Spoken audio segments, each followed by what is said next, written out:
Cookery சேனலை பார்த்து யார் வேணாலும் சமையல் பண்ணலாம். ஆனா சுவையான சமையல் பண்றது எப்படி?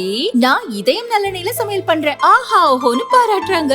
நீங்களும் இதயம் நல்லெண்ணெயில சமையல் பண்ணுங்க, பாராட்ட வாங்குங்க. தினம் தோறும் வாங்குவே இதயம் இதயம். பத்திரிகை ஊடக நண்பர்களை சந்திப்பதில் பெரும் மகிழ்ச்சி. தமிழகம் முழுவதும் காங்கிரஸ் கட்சியின் வளர்ச்சிக்காகவும் காங்கிரஸ் கட்சியினுடைய அலுவலகங்கள் மற்றும் பயன்பாட்டுக்கு தேசிய தலைவர்கள், காங்கிரஸ் அனுதாபிகள், காங்கிரஸ் நலம் விரும்பிகள், இப்படி பல்வேறு தரப்பான நண்பர்கள், பெரியவர்கள் காங்கிரஸ் கட்சிக்கு எண்ணற்ற சொத்துக்களை வழங்கியிருக்கிறார்கள்.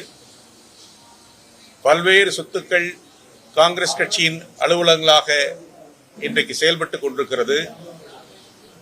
இன்னும் பல சொத்துக்கள் சீர்வைப்பதற்காக காத்திருக்கிறது. இப்படி பல நிலைகளில் உள்ள சொத்துக்களை ஒருங்கிணைப்பது, பாதுகாப்பது, தேவைப்பட்டால் அவற்றை காங்கிரஸ் கட்சி பெறுவது என்று ஒரு நல்ல நோக்கத்தோடு தலைவர் ராகுல் காந்தி அவர்களும், காங்கிரஸ் தலைவர் மல்லிகார்ஜுன கார்கே அவர்களும், தமிழ்நாடு தலைவர் செல்லப்பன் அவர்களும் இந்த முயற்சியிலே எங்களை ஈடுபடுத்தியிருக்கிறார்கள். இந்த முயற்சியின் மூலம் காங்கிரஸ் சொத்துக்கள் சிறப்பாக பராமரிக்கவும், காங்கிரஸ் சொத்துக்கள் வழியாக காங்கிரஸ் கட்சிக்கு வருமானம், காங்கிரஸ் அலுவலகங்கள் செயல்படுவது, இவற்றை முறைப்படுத்துவது என்று இந்த முயற்சி ஈடுபட்டு இன்றைக்கு இந்த சுற்றுப்பயணத்தை தொடர்ந்து நடத்தி கொண்டிருக்கிறோம். இது 5வது கட்ட சுற்றுப்பயணமாக கோவையிலே இன்றைக்கு காலையிலே 9 மணிக்கு ஆரம்பித்து 1 மணிக்கு வந்திருக்க வேண்டும். காலதாமதத்துக்கு மன்னிக்க வேண்டும்.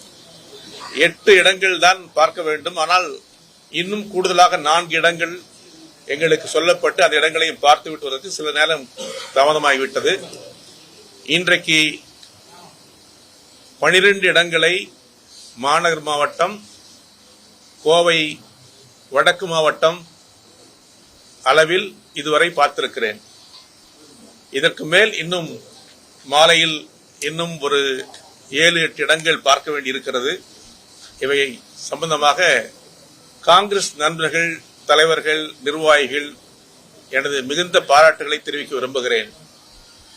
எப்படி இந்த காங்கிரஸ் அலுவலகம் இங்கே சிறப்பாக செயல்படுகிறதோ அதே போல அந்தந்த வார்டுகளில், பகுதிகளில், தாலுகா அளவில், நகர அளவில் நம்முடைய தோழர்கள், காங்கிரஸ் நிர்வாகிகள் மிக சிறப்பாக இந்த மாவட்டத்திலே காங்கிரஸ் கட்சி அலுவலகங்களை பராமரித்து வருகிறார்கள்.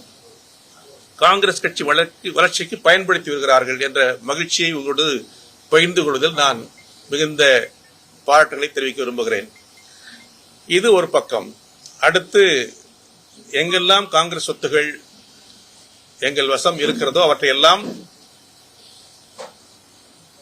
சரிபார்ப்பது மட்டுமல்ல, காங்கிரஸ் கட்சிக்காக அது பயன்படுத்தப்படுகிறதா என்பதையும் பார்க்கிறோம். தேவைப்பட்டால் அதற்கான ஆலோசனைகளை வழங்கி காங்கிரஸ் கட்சி வசம் அதை ஒப்படைக்கிறோம். மேலும் பல இடங்களில், முக்கியமான நகரங்களில் காங்கிரஸ் கட்சியினுடைய அலுவலகங்கள், காங்கிரஸ் கட்சியுடைய அரங்குகள், காங்கிரஸ் கட்சியின் சார்பில் பல்வேறு திட்டங்களை அகில இந்திய காங்கிரஸ் வைத்திருக்கிறது.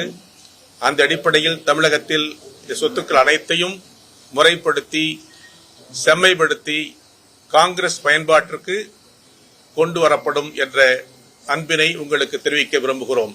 அடுத்து நீங்க பேசலாம். வேந்திருக்கு, நிறைய வேந்திருக்கு. இன்னைக்கு காலை 8 இடத்து பார்க்கணும், 12 இடம் பார்க்கிறேன். இன்னைக்கு இந்த நகரம் மற்றும் வடக்கு மாவட்டத்தில் மட்டும் இப்ப பார்த்தாலே 4 இடம் இன்னைக்கு புதுசா வந்திருக்கு. அது மாதிரி நிறைய இடங்கள் நண்பர்கள் பார்க்கிறார்கள். நிறைய டூர் போது பார்க்கறாங்க. நிறைய கடிதங்கள் வந்திருக்கிறது. எந்தெந்த இடங்கள்லாம் சொத்துக்கள் இருப்பதாக தெரிவிக்கிறார்கள்.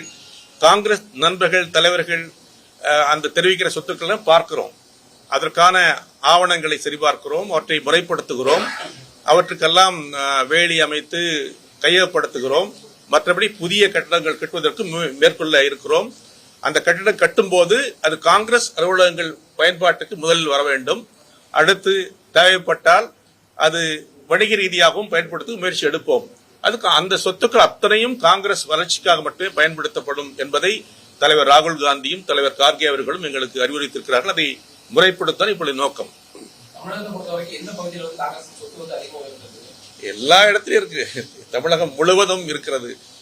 அண்ணல் காந்தியடிகள் காலத்தில், சுதந்திர போராட்ட காலத்தில் அவர்கள் வந்து தங்கிய இடங்கள். அவர் வந்தபோது சொத்துக்களை அந்த ஊரை சார்ந்த பெரியவர்கள் காங்கிரசுக்கு எழுதி கொடுத்திருக்கிறார்கள். தலைவர் காமராஜ் அவர்கள் சுற்றுப்பயணம் மேற்கொள்கிற போது அந்த பல சொத்துக்களை தலைவர் காமராஜ் பெயருக்கு எழுதி கொடுத்திருக்கிறார்கள், காங்கிரஸ் கொடுத்திருக்கிறார்கள். இப்படி நம்முடைய தலைவர்கள் ராஜாஜி பெயரில், இப்படி காங்கிரசுடைய முன்னணி தொழில் பெயரில் சொத்துக்கள் அவர்கள் வரும்போது கொடுத்திருக்கிறார்கள்.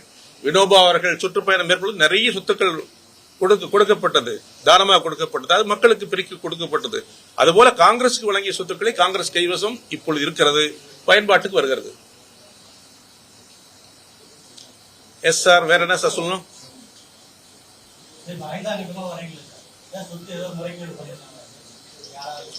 இல்ல, முறைகேடு சில இடங்கள் நடக்கலாம். அவற்றை பற்றியெல்லாம் பரிசீலனை செய்து தகுந்த சம்பந்தப்பட்டவர்கள் பேசி அமைதியாகவும் சிறப்பாகவும் அதை கைவசப்படுத்தி இருக்கிறோம்.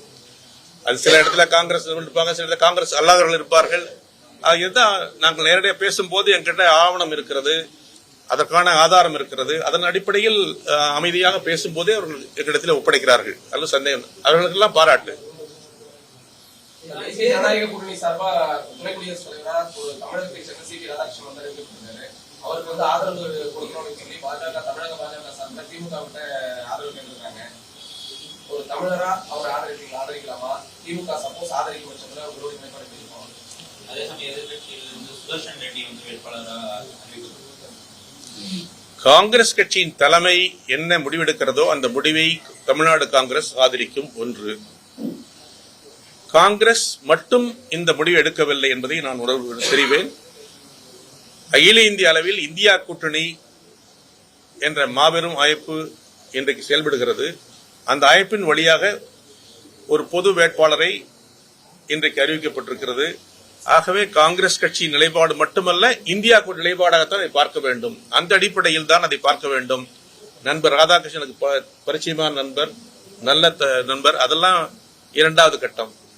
நட்புக்காக நாங்கள் ஒருவரை பேசுவது, வாழ்த்துவது, அதெல்லாம் இரண்டாவது கட்டம். அது ஒரு பகுதி. ஆனால் ஒட்டுமொத்த காங்கிரஸ் என்ற அடிப்படையிலும் காங்கிரஸ் இந்தியா கூட்டணியுடைய பொறுப்பில் இருக்கிற காரணத்தால் எங்கள் கூட்டணி என்ன முடிவெடுக்கிறதோ அந்த கூட்டணிக்கு ஆதரவாகவும் கூட்டணி நிலைப்பாட்டை மக்களுக்கு முன்னால் சொல்வதும் எங்களுக்கு கடமையாக இருக்கிறது. அந்த அடிப்படையில் தான் இந்த செயல்பாடு இருக்கும். அரசியலில் நட்பு வேறு, அரசியல் வேறு, அதை எல்லோரும் அறிவீர்கள். அந்த அடிப்படையில் தான் காங்கிரஸ் செயல்படும். ஏற்கனவே கடந்த முறை சி.டி. ராதாகிருஷ்ணன் தமிழகத்துக்கு போது கடந்த சில தினங்களுக்கு முன்பு முதலமைச்சர் நேரில் சந்திச்சிருந்தாரு. நண்பர் ராதாகிருஷ்ணன் அவர்களுடைய பெருந்தன்மையை நான் பாராட்டுகிறேன். தமிழக முதல்வரை சந்திப்பதற்கு ஒரு காரணம் இருக்கிறது.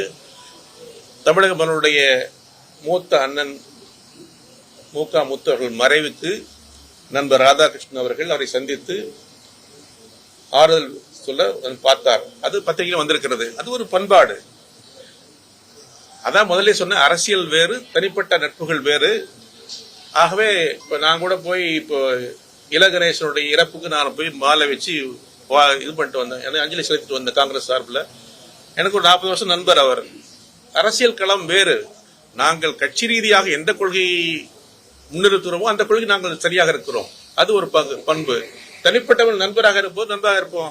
நானும் ஜெயக்குமார் நண்பர். நாங்கள் ஒருத்தர் பேசுறது, அவர் வீட்டு நல்லது போனா போறது, ஒரு கெட்டது போனா போறது, ஒரு பண்பாடு. இதெல்லாம் இது இந்த பண்பாடு இருக்கணும். அது தமிழ்நாட்டில் எல்லா தோழர் கட்சியிலும் அது இருக்கிறது. அப்படி நாம் நடந்து கொள்வது நம்முடைய மனித இயல்புக்கு நல்லதுன்னு நினைக்கிறோம். மத்திய அரசு வந்து தமிழகத்துக்கு எதிராக செயல்படுது, தமிழர்களுக்கு எதிராக செயல்படுது. இந்த சூழல்ல வந்து ஒரு தமிழரை துணை குடியரசுத் தலைவர் வேட்பாளராக வந்து மத்திய பாஜக அரசு அறிவிச்சிருக்காங்க. அந்த தலைவனுடைய செயல்பாடு எல்லா கட்சியும் அரசியல் செய்வது வழக்கம். அந்த அடிப்படையில் அவர்கள் ஒரு அரசியலை முன்னிறுத்துகிறார்கள். அது பிஜேபியுடைய ஏற்பாடு. அது அவர் பிஜேபி கட்சியுடைய நிலைப்பாடு. காங்கிரஸ் கட்சியை பொறுத்தவரையில், இந்தியா கூட்டணியை பொறுத்தவரையில் தமிழ்நாட்டுக்கு மத்திய பாஜக அரசு நன்மை செய்யவில்லை என்பது நிதர்சனமான உண்மை. ஏழை குழந்தைங்க படிக்கிற திட்டத்தை காங்கிரஸ் தான் கொண்டு வந்தோம். அந்த திட்டத்தை நிறைவேற்றுவது மத்திய அரசு கடமை. அவர்களுக்கு பல மாநிலங்களிலே இதே திட்டத்திற்கு குழந்தைகள் படிப்பு கல்விக்காக பிஜேபி மாநிலத்துக்கு ஒரு நிலைப்பாடு, பிஜேபி அல்லாத மாநிலத்துக்கு நிலைப்பாடு என்பது செய்வதை நாங்கள் ஏற்றுக்கொள்ளவில்லை. அதைதான் கண்டிக்கிறோம். அது எங்களோட கடமை. தமிழ்நாட்டு உரிமை பாதிக்கப்படும் போது தமிழ் மக்களுக்காக, தமிழ்நாட்டு உரிமைக்காக காங்கிரஸ் கட்சி முன்னிலைப்படுத்துவோம். அதற்காக போராட்டங்கள் நடத்துவோம், வேண்டுகோள் வைப்போம். இதெல்லாம் இயல்பான ஒன்று. இது நாங்கள் செய்யறோம். தேர்தல் பணிகளுக்கு என்ன மாதிரி அறிவுறுத்தல் கொடுத்திருக்காங்க? தேர்தல் பணிகளுக்கு சட்டமன்ற தேர்தல் தொண்டர்களுக்கு என்ன கொடுத்து போனதான் கோவை தேர்தலில் காங்கிரஸ் சார்பில் போட்டியிடப்பட்டது. இந்த முறை அதுக்கு கேட்பதற்கான வாய்ப்புகள் இருக்கா? அது மாதிரியான அறிவுறுத்தல்கள் என்ன தொண்டர்களுக்கு கொடுத்திருக்கு? நேற்று முன்தினம் கூட காங்கிரஸ் கட்சியின் தமிழ்நாடு காங்கிரஸ் செயற்குழு கூட்டம் நடைபெற்றது. அந்த கூட்டத்தில் காங்கிரஸ் கட்சி என்ன நிலை எடுக்க வேண்டும், எப்படி செயல்பட வேண்டும் என்ற பல்வேறு கருத்துருகளை நாங்கள் பேசியிருக்கிறோம். ஒவ்வொரு அரசியல் கட்சியும் தேர்தல் காலத்தில் எப்படி பணியாற்ற வேண்டும் என்று அகில இந்திய காங்கிரஸ் வழிகாட்டியிருக்கிறது. தமிழ்நாட்டில் எப்படிப்பட்ட பணிகளை நாங்கள் மேற்கொள்ள வேண்டும் என்று ஒரு வரைமுறையை அன்றைக்கு செயற்குழுவில் பேசியிருக்கிறோம். அது தொடர்பாக மாவட்ட தலைவர்கள் கூட்டம் நடைபெற்றிருக்கிறது. அந்த கூட்டத்திலும் அவர்களுக்கு தெரிவிக்கப்பட்டிருக்கிறது. காங்கிரஸ் கட்சி தொடர்ந்து இப்பொழுது எல்லா கிராமங்களிலும் காங்கிரஸ் கட்சி புத்துணர்வு ஏற்படுத்தியிருக்கிறோம். புதிய அமைப்புகள் உருவாக்கி இருக்கிறோம். அந்த அமைப்புகள் மூலமாக காங்கிரஸ் கட்சி வேகமாக செயல்பட்டுக் கொண்டிருக்கிறது. பல்வேறு மாவட்டங்களில் மாவட்ட மாநாடுகள், இந்தியாவை ஒருங்கிணைப்பு மாநாடுகள், இன்னும் சட்டத்தை பாதுகாக்கிற சட்ட பாதுகாப்பு மாநாடுகள், இப்படி பல நிலைகளில் காங்கிரஸ் கட்சி இன்றைக்கு செயல்பட்டு வருகிறது. மிக சிறப்பாக செயல்பட்டுக் கொண்டிருக்கிறது. காங்கிரஸ் மற்றும் எங்களுடைய கூட்டணியும் சிறப்பாக செயல்பட்டுக் கொண்டிருக்கிறது. இந்தியா கூட்டணி தலைவர் மாண்புமிகு முதல்வர்கள் தமிழ்நாட்டில் மிக நல்ல ஆட்சியை வழங்கி வருகிறார்கள். அந்த ஆட்சியின் சாதனைகள் பேசப்படும் சார் இருக்கிறது. அந்த சாதனைகளை மத்திய அரசே ஒப்புக்கொண்டிருக்கிறது. பாராட்டக்கூடிய விஷயம். பொருளாதார ரீதியாக 9.69% இந்தியாவிலே எந்த மாநிலம் சாதிக்காத சாதனை தமிழ்நாடு அரசு 4 ஆண்டில் சாதித்திருக்கிறது. அதற்கு முன்னர் இந்தியா கடைசியில் இருந்தது 15 இடத்துல, கடைசி லாஸ்ட்ல 15. இப்ப முதல்ல நம்பர் 1 வந்திருக்கு. பல திட்டங்களில் பல துறைகளில் தமிழ்நாடு முதன்மை மாநிலம் என்று மத்திய அரசு சான்று கொடுத்திருக்கிறது. அது தமிழ்நாடு முதல்வர் எடுத்த நல்ல முயற்சிக்கு, அரசாங்கம் எடுத்த முயற்சிக்கு, இந்தியா கூட்டணி எடுத்த முயற்சிக்கு வரவேற்கக்கூடிய அம்சங்கள் நிறைய இருக்கிறது. ஆகவே வரும் தேர்தலில் 26 உறுதியாக காங்கிரஸ் கட்சி, திராவிட முன்னேற்ற கழகம், எங்கள் கூட்டணி மாபெரும் வெற்றியை தமிழ்நாட்டில் படைக்கும். மீண்டும் இந்தியா கூட்டணி தலைமையில் ஆட்சி அமையும் என்பதை எந்த சந்தேகமும் வேண்டியதில்லை. அது உறுதியா நடக்கும். ஒண்ணு யாரும் பண்ணக்கூடாதெல்லாம், கைத்தரக்கூடாது, பிரஸ் மீட் பண்ணணும். இதை போலவே காங்கிரஸ் கட்சியை பற்றி, காங்கிரஸ் தொகுதிகளை பற்றிய முடிவுகள் எல்லாம் குறித்த நேரத்தில், தேர்தல் நேரத்தில் அதற்கென்று காங்கிரஸ் குழு அமைக்கப்படும். தேர்தல் குழு அமைத்து அவையெல்லாம் பேசுவோம். அது ஒரு நல்ல முறையிலே சுமூகமாக தமிழ்நாட்டில் நடக்கும். எங்கள் கூட்டணி 20 ஆண்டுகளாக காங்கிரஸ் திராவிட முன்னேற்ற ஒற்றுமை இருக்கிறது. அது மட்டுமல்ல, இது ஒரு கொள்கை ரீதியான கூட்டணி, அமைப்பு ரீதியாக மட்டுமல்ல கொள்கை ரீதியாக நடந்த கூட்டணி. அந்த அடிப்படையில் தலைவர் ராகுல் காந்தியும் அருமை சகோதரர் நம்முடைய தமிழ்நாடு முதல்வர் மாண்புமிகு ஸ்டாலின் அவர்களும் மிகுந்த நட்பு உள்ளவர்கள் என்பதை நீங்கள் அறிவீர்கள். கோயம்புத்தூர் வந்தப்ப நீங்க பாத்தீங்க, என்ன நடந்தது பாத்தீங்க. அது மாதிரி அந்த நட்பு ஒரு பக்கம் கொள்கை, மறுபக்கம் எங்கள் கூட்டணி லட்சியங்கள், செயல்பாடுகள். இந்த அடிப்படையில் நாங்கள் ஒரு வெற்றி கூட்டியா இருக்கிறோம். எல்லா கூட்டணியில் இருக்கக்கூடிய எல்லா கட்சியுமே இந்த முறை அதிக தொகுதிகளை கேட்டு அதிக தொகுதிகளில் போட்டியிடணும்னு சொல்லியிருந்தாங்க. காங்கிரஸ் கட்சியும் கூட இப்போ எவ்வளவு தொகுதியில போட்டியிடுவதா திட்டப்பட்டிருக்கீங்க? அதிக தொகுதி கேட்பதற்கான வாய்ப்பு இருக்கா? அரசியல் ரீதியாக தேர்தல் வரும்போது எல்லா கட்சிகளும் அதிக தொகுதிகளை கேட்பது, விரும்புவது இயல்பான ஒன்று. ஒவ்வொரு கட்சிக்குள்ள நிலைப்பாடு. இப்ப என்னுடைய காங்கிரஸ் கட்சிக்கு நான் அதிகமாக கேட்டா என்னுடைய கட்சிக்காக நான் கேட்கிறேன். பிசிகே கட்சி நண்பர் திருமாவளவன் கேட்டா அவருடைய கட்சி அவர் கேட்கிறாரு. கம்யூனிஸ்ட் கட்சி நண்பர் சண்முகம் கேட்டா, முத்தரசன் கேட்டா அதுக்காக கேட்கிறான்னு அர்த்தம். அது ஒரு நிலைப்பாடு, வேண்டுகோள்கள். அது தேர்தல் நேரத்தில் எங்கள் கூட்டணி இணைந்து பேசி தேவையான முடிவுகளை எடுப்போம். அது மிக சுமூகமாக நடக்கும். குறிப்பாக தமிழ்நாடு முதல்வர் மாண்புமிகு ஸ்டாலின் அவர்கள் எல்லோரையும் அரவணைத்து செல்வதில் மிக அற்புதமாக செயல்படுகிறார். தலைவர் கலைஞரை போலவே இவரும் மிக அற்புதமாக செயல்படுகிறார். கூட்டணியில் எந்த பிரச்சனையும் இருக்காது, ஒற்றுமையாக இருக்கிறோம். ஆகவே அது பற்றியெல்லாம் ஒன்றும் பெரிய விஷயமா கருத வேண்டிய அவசியம் இல்லைன்னு நினைக்கிறேன் நான். உட்கட்சி பிரச்சனை தீர்க்கிறதுக்கு என்ன நடவடிக்கை எடுக்கிறீங்க? உட்கட்சி பிரச்சனை கிடையாது. எங்க கட்சியை பொறுத்தவரையிலும் எல்லாரும் நண்பர்கள். ஒரு வீட்டுல அண்ணன் தம்பியே ஒன்னா இருக்கிறது இல்ல, 5 பேர்ல ஒன்னா இல்ல, இல்ல முன்னப்பட இருக்கதான் செய்யும். எந்த வீட்டுல சண்டை இல்ல, எந்த கட்சி சண்டை இல்ல, எல்லாருக்கும் சண்டை வரும் போவோம். ஆனா காங்கிரஸ் வரும்போது, ராகுல் காந்தி வரும்போது எல்லாம் ஒன்னா இருப்போம், கூட்டணி வரும்போது ஒன்னா இருப்போம். அதெல்லாம் ஒன்றும் பிரச்சனை இல்லை. குறிப்பா கோவை பாத்தீங்கன்னா எந்த ஒரு நிகழ்ச்சியா இருந்தாலும் 2 நிகழ்ச்சி நடத்துறது அண்மை காலமா வழக்கமா இருக்குது. இன்னையிலிருந்து ஒரே நிகழ்ச்சி நடக்கும். இனிமேல் எதிர்பார்க்க மாட்டீங்க. என்னுடைய நண்பர்கள் இங்கதான் இருக்காங்க. எல்லாம் அகில இந்திய செயலர் இருக்காரு, மாநில பொதுச் செயலர் இருக்காரு, மாவட்டத்தில் இருக்காங்க, அகில தமிழ்நாடு பொதுச் செயலர் இருக்காங்க, எல்லாம் இருக்காங்க. அவர்கள் மிக அன்பாக இருப்பார்கள். ஒருவரும் ஒரே அணியில் தான் இருப்பார்கள். அது சந்தேகம் வேண்டாம். நல்ல காங்கிரஸ் கட்சியை நீங்கள் பார்ப்பீர்கள். ரகசியம் உங்களுக்கு வந்திருக்கா? எனக்கு வந்திருக்கா? எனக்கு வரலையே. எனக்கு ஒண்ணும் வரலையே. உங்களுக்கு வந்திருக்கா? எங்களுக்கு தெரியல. இல்ல மேல்மட்டம் ராகுல் காந்தி தான் மேல்மட்டம். எங்களுக்கு மலையோனுக்காக மேல்மட்டம். அவங்க தான் அகில இந்திய காங்கிரஸ் கமிட்டி. தமிழ்நாடுல நண்பர் செல்வ பிறந்தகை தான். எங்களுக்கு இன்னொன்னு சொல்லல, பத்தி எல்லாம் சொல்லல. நாங்க நல்ல கூட்டணியில் இருக்கிறோம், வெற்றி கூட்டணியில் இருக்கிறோம். இந்த கூட்டணி பஞ்சாயத்தில் வெற்றி, சட்டமன்றத்தில் வெற்றி, நாடாளுமன்றத்தில் வெற்றி, இப்படி மற்ற வெற்றிகளை குவித்துக் கொண்டு கூட்டணியில் இருக்கிற போது நாங்கள் எங்களுடைய சிந்தனை ஓட்டம் எல்லாம் இந்த கூட்டணி நல்லபடியாக இருக்க வேண்டும், மீண்டும் வெற்றி பெற வேண்டும் என்று இருந்து கொண்டிருக்கிறோம். அரசியலில் தேர்தல் நேரத்தில் நீங்க நினைக்கிற மாதிரி உங்களோட விருப்பம் இருந்தா அந்த விருப்பத்தை சொல்றீங்க, பாக்குறேன். ஆனா எங்களை பொறுத்தவரை நல்ல கூட்டணி இருக்கிறோம், நல்ல வெற்றி கொண்டு இருக்கிறோம். எதிர்கட்சி தலைவர் எடப்பாடி பழனிசாமி கூட்டம் மக்கள் கூட்டம் அதிகமா இருக்குது, அதனால வருகிற தேர்தலில் அதிமுக மிகப்பெரிய வெற்றி பெறும், தமிழக அரசு மீது நிறைய அதிருப்தி நிறைய இருக்கு. அதிமுக தலைவர் நண்பர் எடப்பாடி அவர்கள் எதிர்கட்சி தலைவர். அவர் கடமை செய்யறார் நினைக்கிறேன்.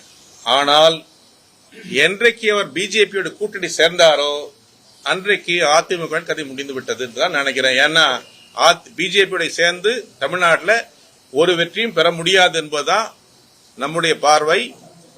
எங்களுடைய கூட்டணிக்கு இருக்கிற பலம் என்பது கொள்கை, செயல்பாடு, மக்கள் மன்றத்தில் பல்வேறு திட்டங்களை மக்களுக்காக நிறைவேற்றி மக்களுடைய உறுதியான நட்பை எங்கள் கூட்டணி தலைவர் பெற்றிருக்கிறார். அதான் யதார்த்தம். அதற்கு முன்னால் அதிமுக பிஜேபி ஆட்சி, அவருடைய கட்சி கூட்டணி எடுபடாது என்பது எங்களுடைய பார்வை மட்டுமல்ல, மக்கள் பார்வை. அதுதான் எல்லாம் சொல்லுவோம். டைம் நிறைய நாள் இருக்கு. இன்னைக்கே எல்லாம் சொல்ல முடியுமா?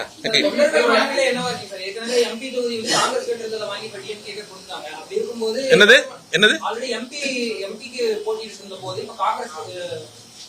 கம்யூனிஸ்ட் போட்டிட்டு இருந்தாங்க, இப்ப திமுகவே போட்டிட்டாங்க. அந்த மாதிரி இருக்கும்போது சட்டமன்ற தொகுதிகளில் காங்கிரஸ் ஒதுக்கப்பட்டதுலேயே திமுகவே போட்டிட்டு மாதிரி சொல்றாங்க. கோவையில போட்டியிருக்கு அழுத்தம் கொடுத்தீங்களா? அந்த தொண்டர்கள் மனதில் என்ன சார், எந்தெந்த இடத்தில் போட்டியிடுவது, எந்தெந்த இடங்களை பெறுவது என்பது அதற்கு தனி குழு அமைக்கப்படும். அகில இந்திய காங்கிரஸ் கட்சி தெரியும். அகில இந்திய காங்கிரஸ் கட்சி தமிழ்நாட்டிற்கு என்ன மாதிரியான செயல்பாடுகளை செய்ய வேண்டும் என்று எங்களுக்கு அறிவுறுத்துவார்கள், எங்க இடத்துல பேசுவார்கள். தமிழ்நாடு காங்கிரஸ் தலைவர்கள் அகில தலைமையோடு கலந்து பேசி ஒரு பரவலாக எல்லா மாவட்டங்களிலும் காங்கிரஸ் கட்சிக்கு தொகுதிகள் கிடைக்க வேண்டும் என்று நாங்கள் வற்புறுத்துவோம்.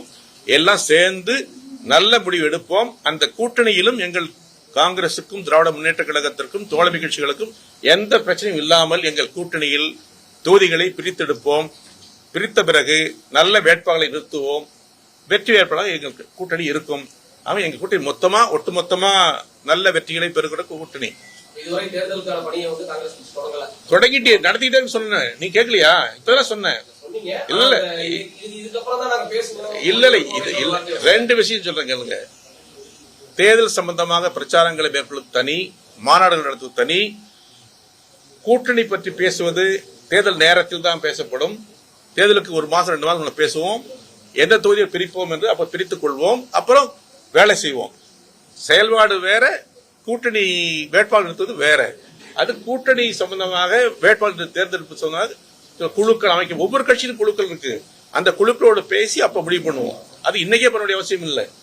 ஒட்டுமொத்த தமிழகத்தில் எங்கள் கூட்டணி சார்பாக திராவிட முன்னேற்ற கழகம், காங்கிரஸ், விசிகே, முஸ்லீம் லீக் மற்ற தோழமைகள் எல்லாம் தனித்தனியாக மாநாடு நடத்துறாங்க, கூட்டம் நடத்துறாங்க. இந்த கூட்டங்களில் நாங்கள் பேசுவது தமிழ்நாட்டின் ஆட்சியில் நடந்த சாதனைகள், மத்தியில் காங்கிரஸ் ஆட்சி நடந்த சாதனைகள், இதை பத்தி தான் பேசுறோம். அல்லது இதுதான் மக்கள்கிட்ட பேசப்பட வேண்டும். இன்றைக்கு இந்தியா எப்படி இருக்கு, பிஜேபி ஆட்சி என்னென்ன வேதனைகள், அதை பத்தி பேசுறோம். ஏன் பிஜேபி ஓட்டு போடக்கூடாதுன்னு பேசுறோம். இது எங்களுடைய கடமை. இது மக்கள்கிட்ட போய் சேரணும். இன்னைக்கு இந்தியாவில் பெரிய ஆபத்து இருக்கு. சுதந்திரத்துக்கே ஆபத்து, ஜனநாயகத்துக்கு ஆபத்து.